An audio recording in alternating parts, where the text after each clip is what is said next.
त्यो त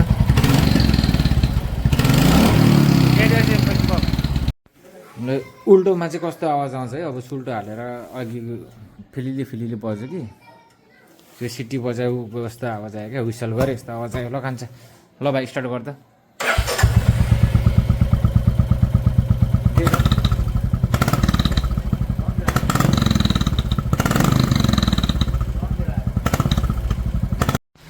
अब अरूले चाहिँ यो चाहिँ यतापट्टि हाल्छ तर म चाहिँ उल्टो गर्नु पऱ्यो होइन यसलाई चाहिँ यतापट्टि पार्नु पर्यो क्या त्यो सिटी बजे जस्तो आवाज आयो कि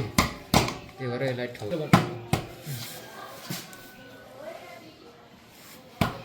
सिटी बजेर भएन र सिटी बजेर भयो अलिक समस्या आयो त यति भयो त सिटी बज्दैन होला